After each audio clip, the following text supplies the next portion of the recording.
Kia ora and welcome back to B2B Inspired, the podcast by Blue Ocean where we unpick the ins, outs, ups and downs, all things business to business here in Aotearoa, New Zealand.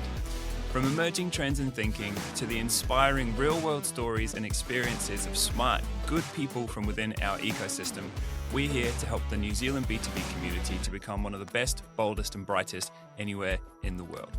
Now, if like me, you live and breathe all things business to business and you're looking for a place to connect, learn and be inspired, you have come to the right place.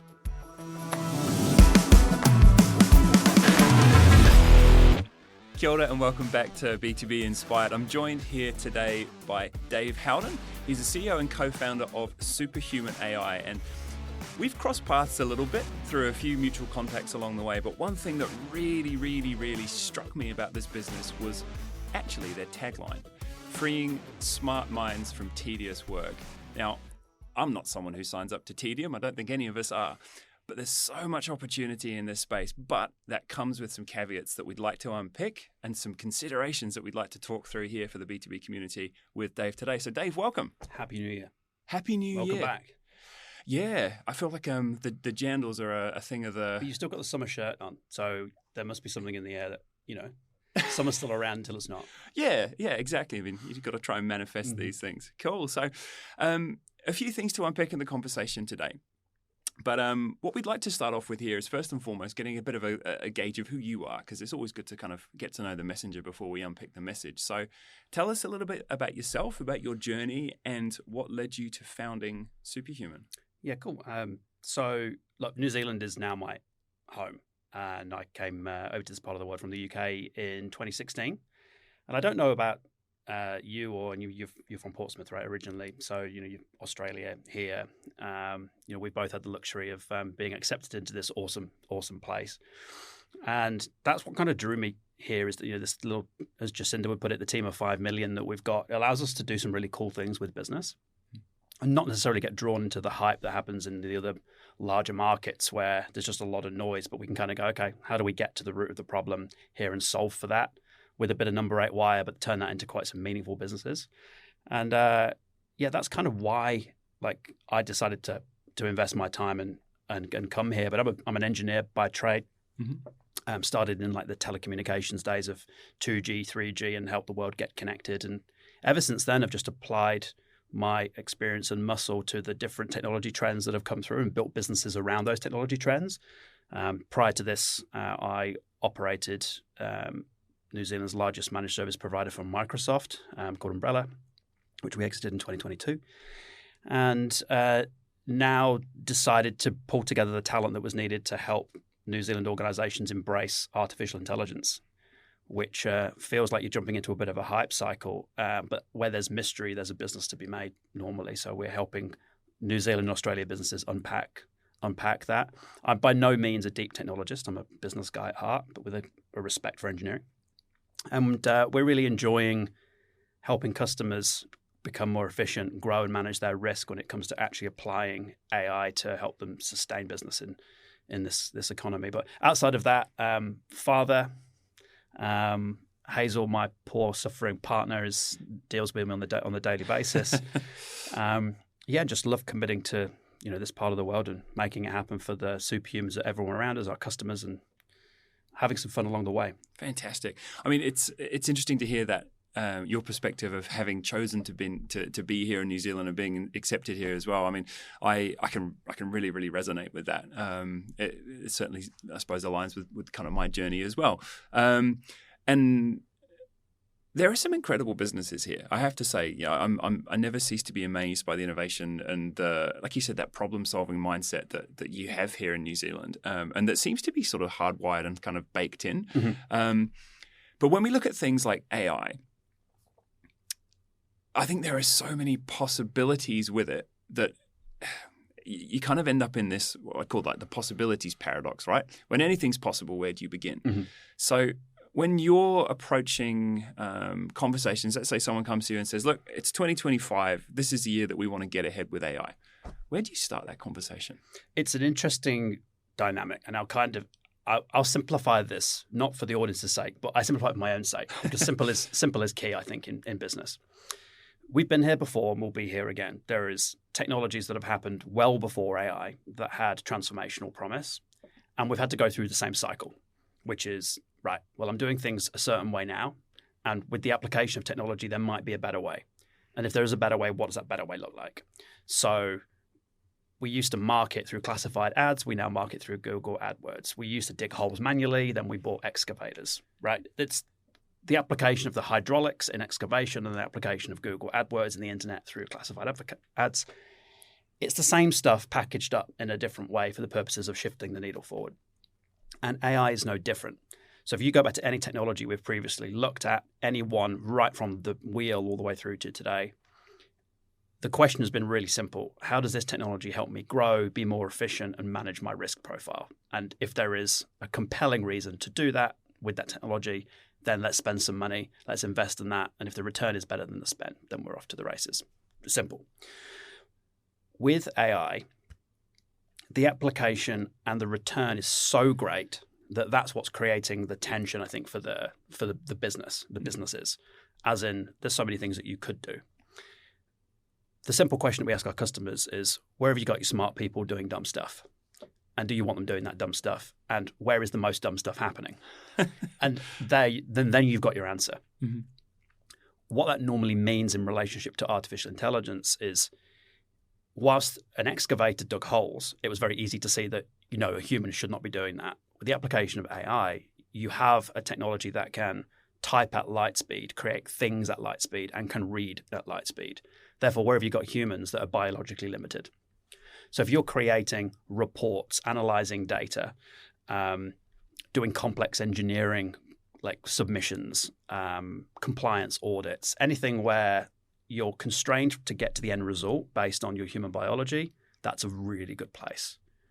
Good place to start. It's such a simple way of looking at it, where you're constrained by human biology. Well, that's it. But that's what it is, right? Yeah. Like if you were to think about this in terms of doing research for this show, there is absolutely no way you should be reading through my LinkedIn profile, going through the internet, looking through a website. That should be an ask of, give me and prep me for this podcast for Dave. Job descriptions, same thing. Yeah. Review of contracts, the same thing. AI is a magical, like when I say AI, it's a huge, broad topic. I'm specifically talking about like the large language model technology, the multimodal, so vision and text creation in and around that. The underlying technology that powers that is super magical and powerful. I think the challenge that people have with it is that it has no concept of who you are and your business is and the guiding principles about what your organization is. So you get these things like demos on LinkedIn of, people doing stuff that's not no business context and say AI is going to change the world. What, like air fryer recipes and dad jokes aren't going to change the world. Fun, but it's not going to change the world. So we've approached this and said, well, what does AI need to be able to remove that tedious work? Well, it needs context of your business. It needs context of you as an individual. It needs context of the regulationary environment you sit in, your jurisdiction. Once AI knows all of those things, it's going to act for you and work for you within those boundaries. And then you're off. Like literally all of that tedious work just starts to drop. So what are the barriers to adoption then? Because, when you put it like that, that seems like an absolute no-brainer. So where is New Zealand on the adoption curve, and what are the barriers to us being at the very forefront of it? I genuinely believe that the intent is there to not want to do the tedious things. And our customers engage on that way. They're like, look, there's just a better way to do this. I think there's a natural uncertainty about, am I going to get return from this? Is the needle going to move? And you only know that by going down the journey. So those that are going down the journey are seeing tremendous results. Those that aren't know they need to and aren't seeing the results right now, which is creating an air gap between their competition and them. I'll give you an example, which we won't name names because the customer doesn't want us to name names, but there are lots of situations where if you are in a business where your monetizable thing is output, so like a compliance report or an audit, your cost to deliver that is human capital. That's literally time. If you can shorten that from 10 hours down to 15 minutes, which is super realistic, like for a lot of this work, super realistic, your ability to create gross profit, margin, and sustain your business is massive. Now, right now, that is a competitive advantage. in 2 years' time, it's not a competitive advantage because everyone's doing it. It's table stakes, and you're actually out of business at that point. So we won't play the doomsday scenario because that's not a good way to engage trust with our customers. But the question is totally real. What's the alternative? If you're not going to, would you still put your adverts in classified ads? Would you still dig holes with excavators? Would you still have your humans limited by their biology for things that they weren't designed to do? And if that's the case, then let's get to work and let's just start. Because the investment to actually take the underlying technology, create a secure, safe environment where you can start to test this stuff out in a way that's meaningful to the business. We're not talking millions of dollars. Mm-hmm. You can get a long way for like sub $100,000 for totally transforming your business. And that doesn't just look like going to chatgpt.com and asking a few questions, right? What are the building blocks? Like, what do you actually need in place to actually be able to start freeing smart minds? The context is everything. Yeah, okay. The context is everything. And I'll give you an example. So ChatGPT democratized the use of language models for the world. Since then, that's just a race of commoditization. Like, Google's models are as good as OpenAI's now. DeepSeek came out last week. We have to mention that because everyone has to mention that. But actually, that's just noise. As in, no one's necessarily. If you look back at other technologies, really, you've got the same thing. Who's better, Amazon or Microsoft? Before that, which technology is better? They all kind of reach a level of they're all great. Some are better than others at certain things. The missing scenario is context. Now, why is context important? It's because marketers, and there's definitely not a blame game, but there's a scenario here, have rightly said to compete in business, you need to be unique. You need a unique value proposition. What makes you different from your competitor? Which means one marketing agency looks different from another. Their value proposition is different. Their processes are different. So how do you then take one technology like ChatGPT and make it contextually relevant to your business if that context has never been documented before? So when you provide that context to the AI, it knows your value proposition, which is unique to you. So you can't just buy that off the shelf. You've got to build it, right? It's Tell IP, it. it's IP, right? Yeah. What are your values? How do you talk? How do you act? What regulations do you need to comply with? Who's in your business and what do they know? Like, where did Dale go to school, and do I know that he can speak French? And not that you can speak French, but German, but yeah, German, yeah. Because all of your business is your business. It's unique to you. It's your people, your processes, and your procedures that make it so. And artificial intelligence has no context of that. That's what we're here to do, is help customers put that context in place, which essentially means going through a traditional design process like an agency would, of going, well, who is company X, right? What do you do? How do you do it? And a lot of the time, it's never been written down. The most you've got is a bit of a shiny website that's kind of a little bit out of date. It's so interesting. We hear this conversation time and time and time again, particularly in businesses where the founder is still running the show, or it's a family business where you've got this often innate sense of values that there are sets, there are a set of cultures and standards that are held up by the person that leads the show, but getting the whole business aligned behind them is not necessarily something that's immediate, right? It's innate. It's not documented. It's not been shared. It's often not been scrutinized. Is probably the right way to put it, like strategically. So I actually think that there's, in this whole kind of conversation around providing context, I think there's an enormous space in there for the field of strategy and identity, marketing, and everything that skill set brings to that conversation to actually shape AI in the context of a business up for success, right?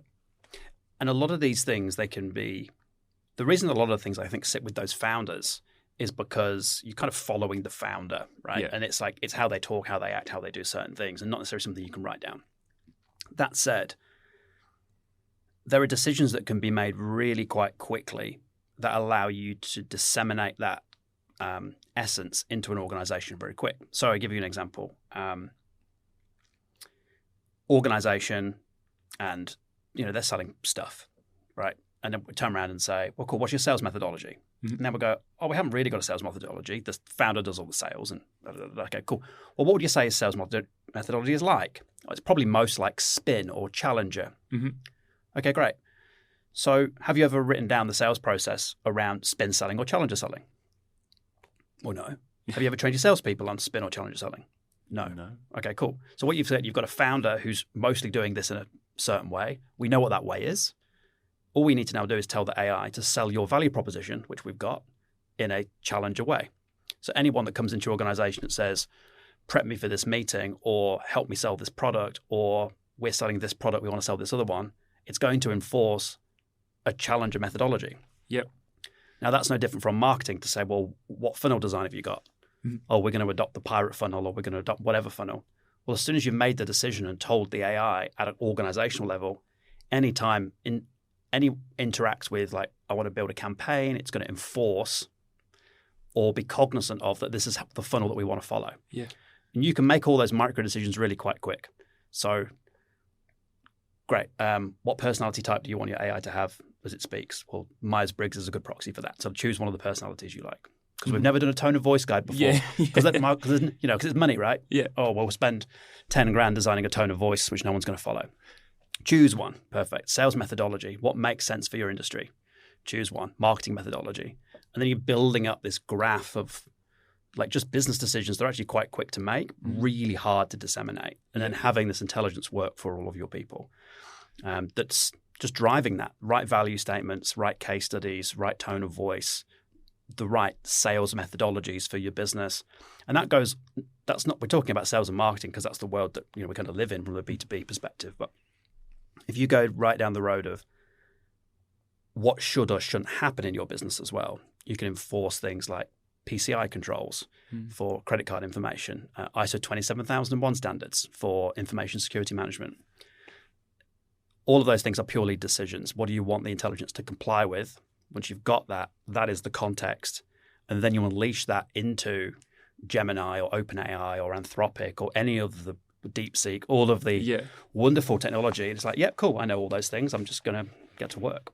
And appropriate them and apply them. Appropriate them, apply them, guide the user on why we're making certain decisions. Or you end up with this trust issue where you're getting really quite good advice from the AI, but it's never checked and balanced itself. It's like, yeah, cool, I'll give you some tax advice. If you're going to ask a large language model for tax advice and don't tell it what jurisdiction you're in, you're going to get really confident advice that will be inaccurate. Yeah. But at an organizational level, if it's like, well, no, Dave, you're in New Zealand and you're a New Zealander, well, therefore I'm going to give you New Zealand advice. You shouldn't need to make that the prompter's problem. Yeah. And that just exists across everything, across the business. So we see it quite simply. AI that knows the user, the business, and the world, that allows you to automate the tedious, and away you go. So what I see is really interesting in that, though, is that actual journey in itself, regardless of whether you go in to build a custom AI off the back of it, that actual process of asking the questions, I mean, and defining and setting, the context, like you said, that's a super valuable thing for any business, right? I mean, regardless of whether you go off to unleash an AI on the world that changes everything, but that process in and of itself is inherently valuable. So what do you see as like the time to value, or what should you look at in terms of time to value on something like building a custom AI? Okay, so there's two scenarios on this one. We confidently have organizational intelligence that knows all of those core business decisions up and running in about 20 minutes. That's the time to value for going, here's your first version. 20 minutes. Yeah. Confidently within 20 minutes. That's the core non-negotiables. So I'll give you an example. If I know your business name and I know your country of origin, so business X in New Zealand, I can pretty much find out 99% of things that I need by doing research. Our AI services will go do the research for us, and it will build the context engine for that organization. And then we're into the decisions that aren't publicly available. So your business has sales and marketing, some form of operational team, and some form of finance and administration. What marketing funnel do you use? Cool.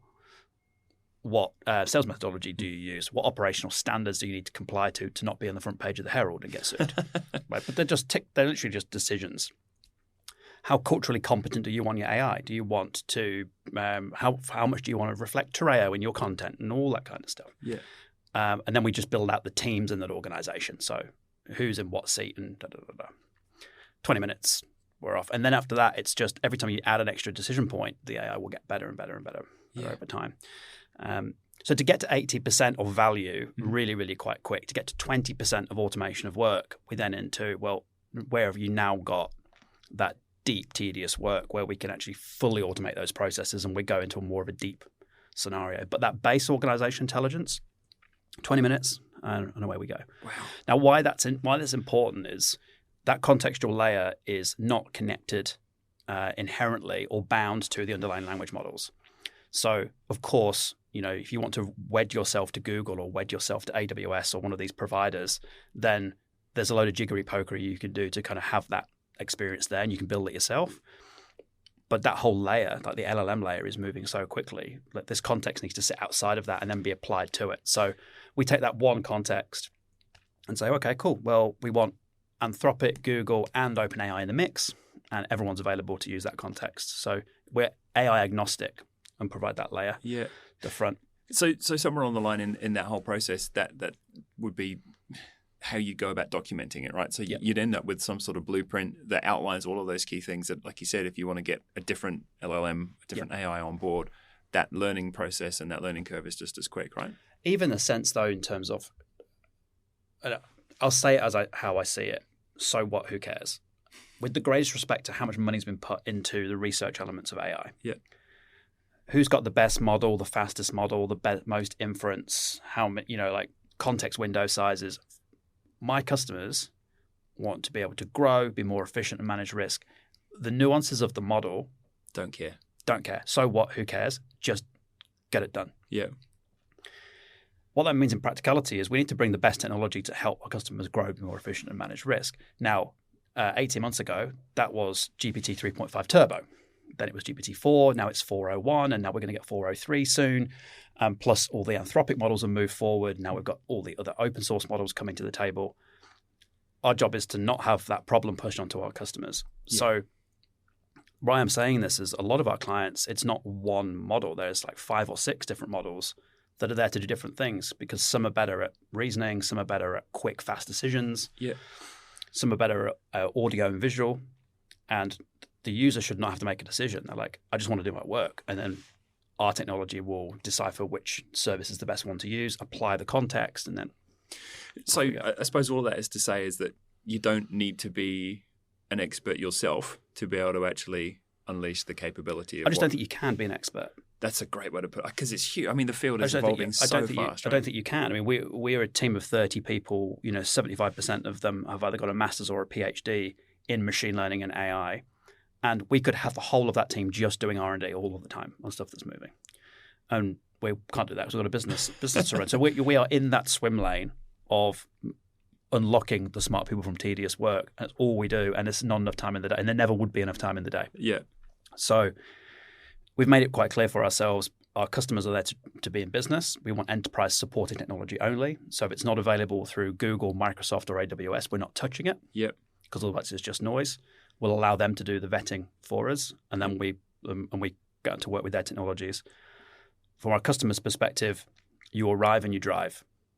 You come in, you log into your custom workspace that looks like you, a private ChatGPT-like environment that's got all of that context built in, and you get on with your tedious work, or more importantly, you outsource your tedious work to the AI. To the AI. So, what is the most common? Let's look at tedium quickly, because, like you said, it's going to exist in just about every business. I think one of the things that it's good to understand is, like, what are the common areas to actually look that.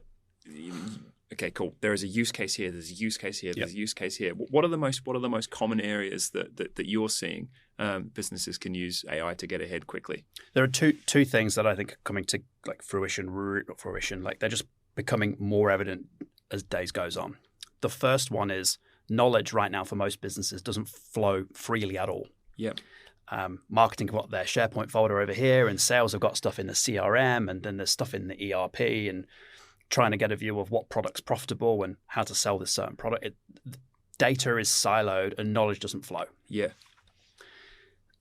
that is a time drag on everyone in the business. A McKinsey study about 6 months ago said about 3.6 hours a day is wasted on knowledge finding. Where do I find stuff and how do I find it? Not per person. Per person. Per in person. An organization. Yeah, so close to half the time of a business is not actually doing stuff. It's finding. It's looking for stuff, trying to find where it is. Where is this thing in Google Drive? Where's that deal in Monday.com? Yeah. Like what's happening with SEM Rush? Like, it's looking for stuff. So to go to like the efficiency angle, depending what studies you read, McKinsey was the most aggressive at 3.6 hours a day. Other studies say around 2 to 2.5. If you said 3, right? Either way, even if it's half an hour, it's too much. Yeah. So when you look at that across 100 people spending close to 50% of their time looking for information and knowledge, that creates 2 problems. One is there's too much time looking for stuff. The second thing is when people join your organization, their time to efficiency is far too long. Yeah. An organization we're working with right now who've got 60,000 products say they reckon that their sales team aren't efficient for 12 months. Because they've got to learn 60,000 SKUs. 60,000 SKUs, where is the stuff, what relates to what, how do I price those things, what's the nuances of all of the different elements. So scenario 1 is knowledge doesn't flow freely. Mm-hmm. And again, you're limited by your biology and the ability to find stuff and read it. So if you had something that was essentially knew it all, you should just be able to ask. So is that a recognizable moment when you've got people who are always turning left, right over their shoulder to ask the other person, hey, where's this? Hey, where's that? So if you're hearing those questions in your business, that's a question that you should be asking AI. You instantly know. Yeah. If you've got people looking for stuff to answer questions or queries on anything for their own job or for a customer, that should be nothing more than either the customer asking and getting or the employee asking and getting, not searching. Because searching, we've been brought up, especially probably our generation, we've been brought up on a generation of search, right? We were a Google generation, right? Yeah. Yahoo, Google. Alta Vista. Exactly right. You ask for a question, you get 1,000,001 ways to answer it. But then you've got to go and actually find the answer. You've got to go and pass that information. The AI is pre-passed. So you move to the situation of an answer engine. Now, answers come from multiple different sources. So for an example, I use this one quite a lot, and I'll use it because we're in a studio. So if I were to change the light bulb over there, if I go and read the article that's from that light bulb provider that says, this is how you change the article, right? I'll go, cool. Well, turn it off, take the light bulb out, put a new one in, right?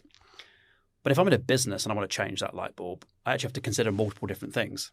Where do I get the light bulb from? What's the health and safety policy about interacting with electrical equipment? Who do I need to let know in the building that I'm going to turn that light off? Right. So I'm going to use a ladder, so I've got to be cognizant of health and safety.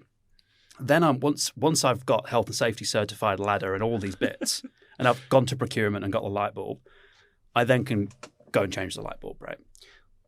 But if I was to just go to the Google scenario of that, I would have all these different things that I needed to read. Now, what I should be saying is, how do I change this light bulb? And it will say, right, fill in a change request form, let everybody know, go and get the thing from here. Step. That's taken all of this different knowledge and compiled this one thing. Mm-hmm. Now, that's no different from creating a sales proposal, which needs pricing from one place, contracts from another, legal from another. It's no different from any operating procedure that's needed to do something. You should be asked and given with all of the knowledge taken into consideration. Mm-hmm. And we've not talked about duplication. A lot of time knowledge is duplicated and out of date. So you need the intelligence to be able to go, well, what's most relevant and what was the last one out of all of these millions of versions of the same thing. Whose spreadsheet is the most up to date? Whose spreadsheet, right. But then again, that's just logic. Yeah. I'm going to use the one that was edited last. That makes sense? Yeah, right? By the most senior person. So cool. Well, we'll assume that that's going to be the right one.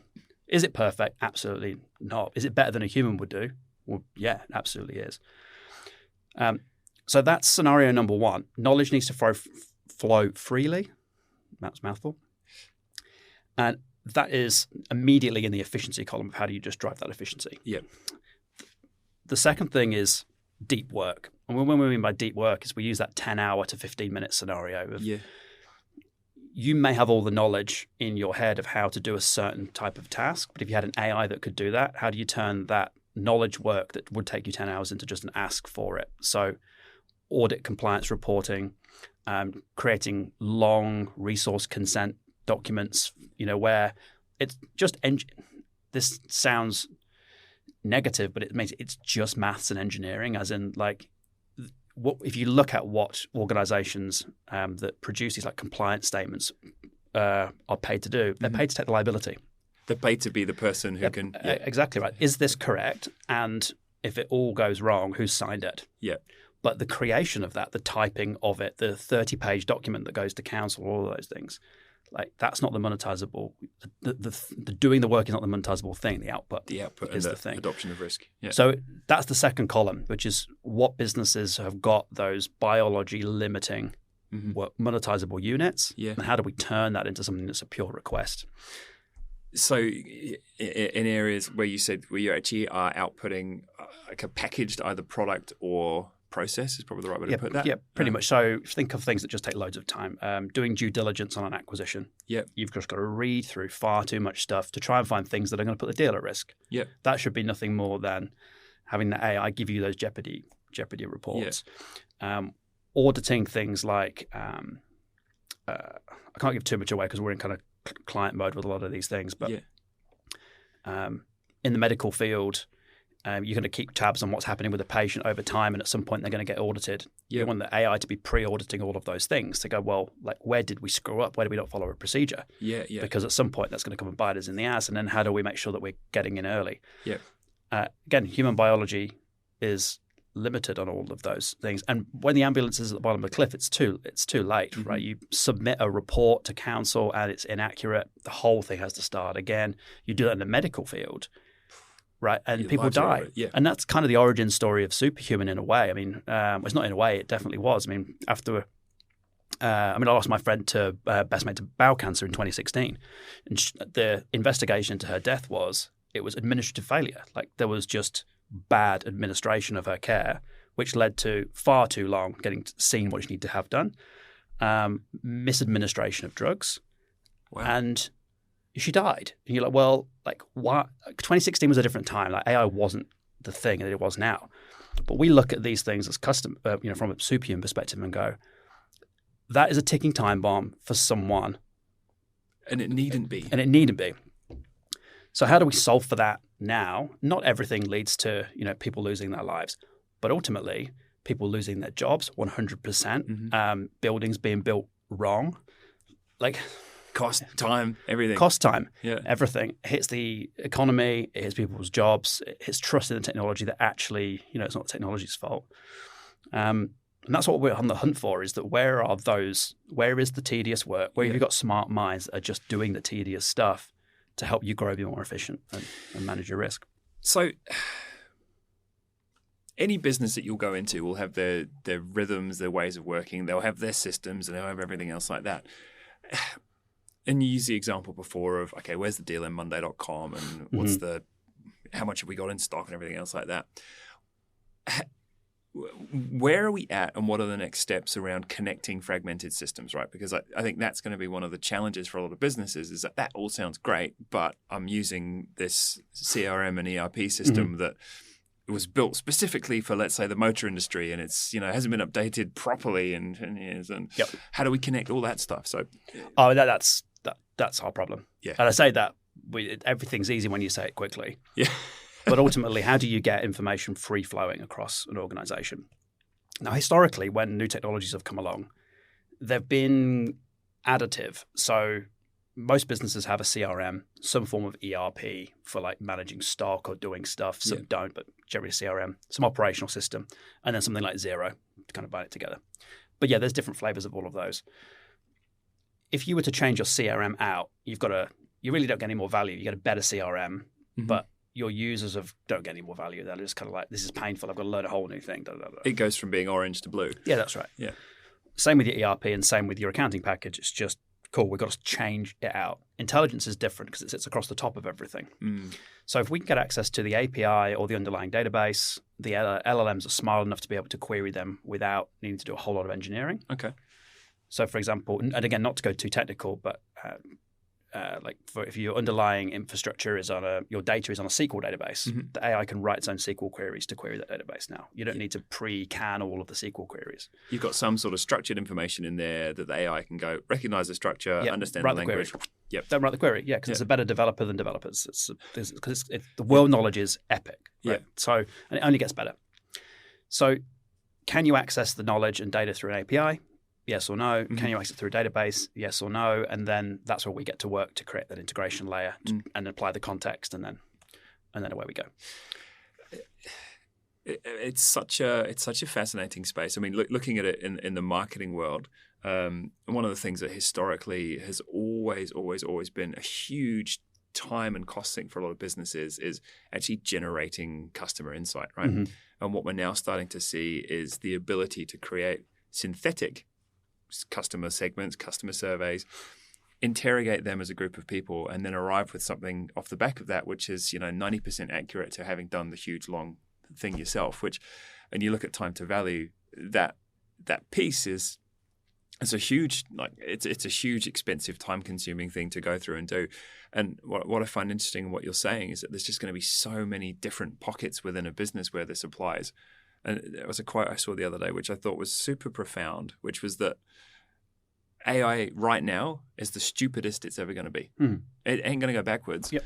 So actually recognizing, cool, there are opportunities here to say, okay, let's get something at least plugged in here to try and free up smart minds, because we have, as a country, right, we have a productivity problem.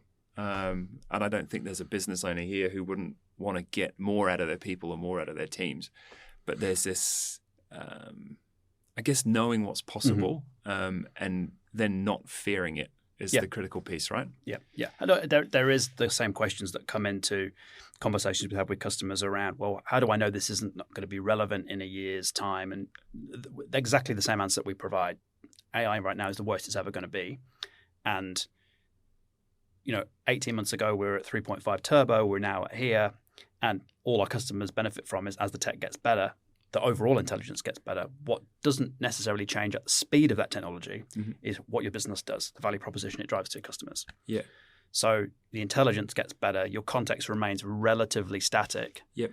If anything, your context has the opportunity to get more refined because you can now do far more better research, customer testing, Yeah. And you're benefiting from this hyper-accelerated intelligence, and away we go. The evolution of technologies is not new either, right?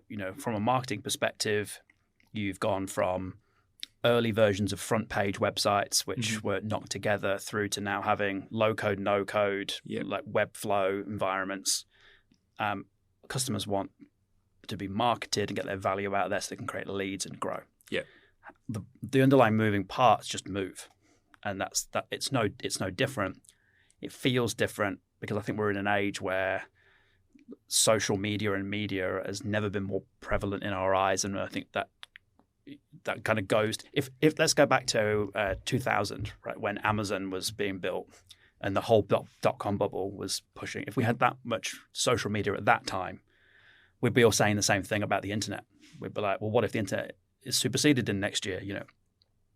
It's that classic beginning of the year. Predictions for this year, it's always, this is going to die and it's the end of this and the new evolution of that.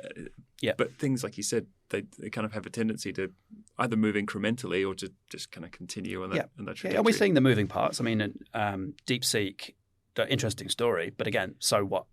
Who cares? I mean, the shareholders of NVIDIA will care. Yeah, okay. But ultimately what we're saying is, the frontier guys, the OpenAIs of the world and the early movers, it took a lot of money and capital to get to these points, and we're just seeing that change. Again, but whether it's true or not, who knows how much money was actually put into that. Yeah, I mean, I think $6 million is the claim that they built it for $6 million, and who knows? I mean, you can, Who knows? But again, I say this with the greatest respect. So what? Who cares? We're here to grow businesses, be more efficient, and manage their risk. And cool, we'll take it. Bring it on. Like cool. If it's safe, secure, and adds value, then we'll bring it into the suite. I mean, that piece around being safe and secure, I think, is definitely a consideration. And I think certainly from the conversations that we have, that's one of the perceptions here. Is like, how do we make this? How do we go through a process here where we can use AI, but without giving our secrets to the greater wide world? So we're getting surprisingly low on time, which is unbelievable. I'm enjoying this conversation a lot. But we're in 2025, in January 2025 here. We've got a year ahead of us where the mindset in New Zealand in 2024 was survive till 25. Cool, we made it. We are here in 2025. The optimism is surprisingly buoyant, let's say cautiously buoyant. If businesses want to make 2025 the year that actually things do turn around, what are your, let's say, 2 to 3 pieces of advice in the context of AI for business owners, marketers, salespeople this year? Because I work in artificial intelligence, it's easy to think that my answer is going to be around like the tech and AI. Yeah. The reason I talk about growth, efficiency, and risk is that ever since I started working in business, that's been the core of whatever every business owner and CEO or director is wrestling with. Yeah. So whatever time span in the future, how do I make the best of the capital that I've got? How do I grow? And how do I make sure I don't go out of business or get on the front page of the Herald on the way? Yeah. That's the common scenario.